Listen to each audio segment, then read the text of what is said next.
मैं एम के मलिक आप सभी का स्वागत करता हूं आपके अपने YouTube channel Malik steno centre पर। अगर आप हमारे चैनल पर नए हैं, चैनल को सब्सक्राइब करें और बेल आइकन प्रेस करें ताकि नोटिफिकेशन मिले सबसे पहले। आज हम लिखेंगे निबंध संग्रह से डिक्टेशन नंबर 23। विषय रहेगा भारतीय अर्थव्यवस्था पर निबंध। स्पीड होगी 80 वर्ड पर मिनट। डिक्टेशन स्टार्ट होगी ठीक 5 सेकंड बाद। Ready, start.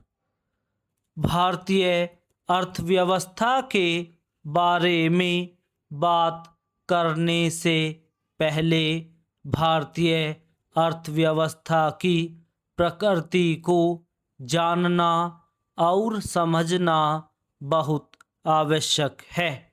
भारतीय अर्थव्यवस्था की प्रकृति कृषि प्रधान है। स्वतंत्रता के बाद भारत ने 1950-51 में अपनी पहली पंचवर्षीय योजना शुरू की। तब से हर 5 साल पर पंचवर्षीय योजना चलाई जा रही है, जिसमें प्रत्येक बार उन मुद्दों पर ध्यान दिया जाता है जो देश की अर्थव्यवस्था और विकास के लिए जरूरी होता है।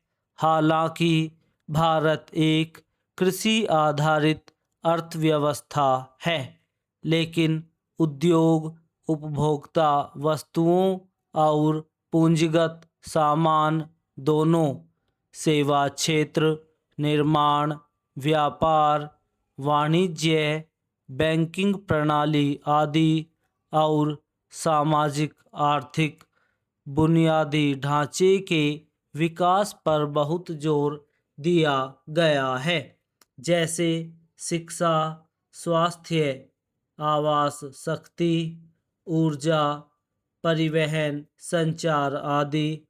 प्राथमिक या कृषि क्षेत्र, इस क्षेत्र में कृषि और इसकी सहयोगी गतिविधियां शामिल हैं, जिनमें डेयरी, पोल्ट्री, मछली पकड़ने, वानिकी, पशुपालन आदि शामिल है।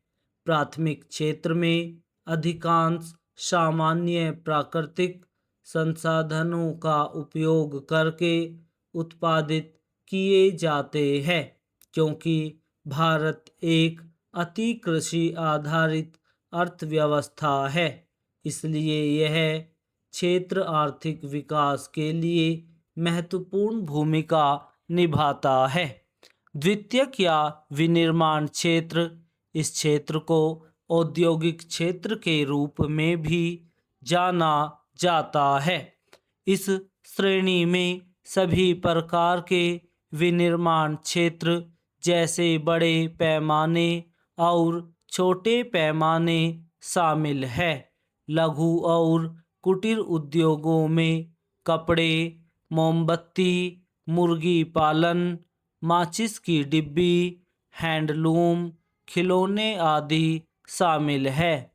ये इकाइयाँ बहुत बड़ा रोजगार प्रदान करती है।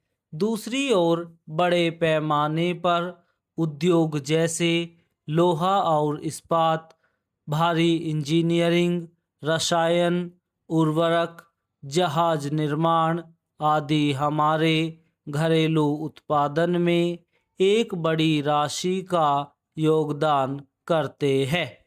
तृतीयक या सेवा क्षेत्र, यह क्षेत्र परिवहन, संचार, बैंकिंग, सीमा, व्यापार और वाणिज्य जैसी विभिन्न सेवाओं का उत्पादन करता है, जिसमें राष्ट्रीय और अंतर्राष्ट्रीय दोनों तरह के व्यापार शामिल है। इसके अलावा सभी पेशेवर सेवाएं जैसे डॉक्टर, इंजीनियर, शिक्षक, वकील आदि सेवा क्षेत्र के अंतर्गत आते हैं। सरकार द्वारा नागरिकों के कल्याण के लिए प्रदान की जाने वाली सेवाएं भी तृतीयक क्षेत्र में शामिल होती है। आउटसोर्सिंग बाहरी स्रोतों से सेवाएं प्राप्त करने वाली कंपनी हमारी अर्थव्यवस्था के लिए सबसे बड़ा वरदान रहा है।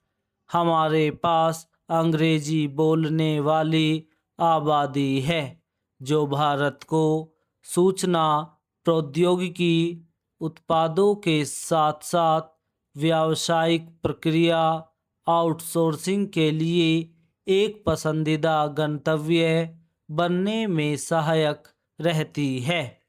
Full stop.